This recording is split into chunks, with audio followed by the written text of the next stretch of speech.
Woman takes a hammer and hits herself hard, then she cuts her hair short in one stroke, then she puts dye on her hair and eyebrows to give them a new color, then she sprinkles disinfectant on the floor to remove the traces of her visit. Then I put on my glasses and disguised myself, and with cash, she bought a Cadillac and hurried on her way, and the woman did all of this, all to frame her husband for her murder. She had been planning this for 6 months. 6 months ago, her husband refused to let her have children, and pushed her to the ground. Then she found out that her husband had cheated on her, so she made a plan. First she chose a female neighbor, who had a monotonous life. After deliberately approaching her, she frequently reveals to her that her husband has a violent temper. Then she overdrew her husband's credit card by all kinds of expensive items. She created the illusion that her husband was in financial trouble. Then she bought herself a high-value insurance policy. She tricked her husband into signing the policy, but the husband was the beneficiary of the insurance. Then drained the toilet, invites a pregnant neighbor to the house, keeps giving her lemonade to get her to go to the toilet, then secretly cup her urine and send it for testing. So there's proof of her pregnancy. Once everything was in place, on the day of her wedding anniversary, when her husband went out as usual, she created a murder scene. Then she opened the house and pretended she had disappeared to make the plan look perfect. Before that,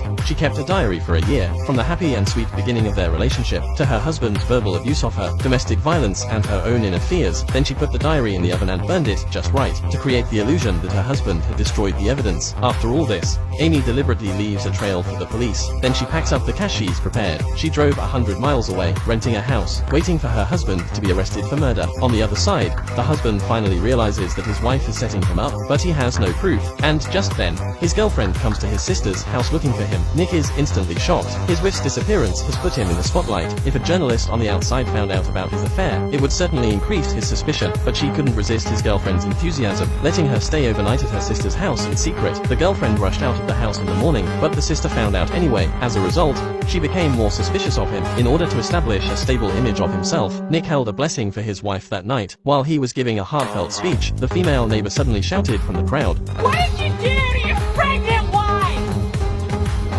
You told me Amy was 6 weeks pregnant." There was an instant outcry. Nick rushed off under police protection. Back at home, when confronted by the police, Nick said he didn't know the woman, but the policewoman, Anna, immediately produced a photo of his wife with the woman. It looked like they were very close. Then Anna took out Nick's bills. She said they had checked his financial records. He had a huge credit card debt. It detailed the items he had bought. Then came the insurance policy with Nick's name as the beneficiary. Nick's name was clearly signed on it. All the evidence pointed to Nick having a strong motive for the crime. Nick couldn't explain it and had an emotional breakdown. He smashed his glass. He refused to communicate further unless a lawyer was present. The police left and immediately launched an investigation. They returned to Nick's father's house again. Finally, Amy's diary was found in the oven. The next step was to find empirical evidence. Nick could be arrested. Nick didn't want to be manipulated. He tried to find evidence that Amy had set him up. He found an ex-boyfriend of Amy's. Sure enough, this wasn't the first time his wife had done this. This ex-boyfriend had been set up by Amy. Amy said she had been assaulted by him. The ex-boyfriend was almost sentenced to 30 years in prison for this. He was eventually forced to confess to the harassment, but for the last 8 years,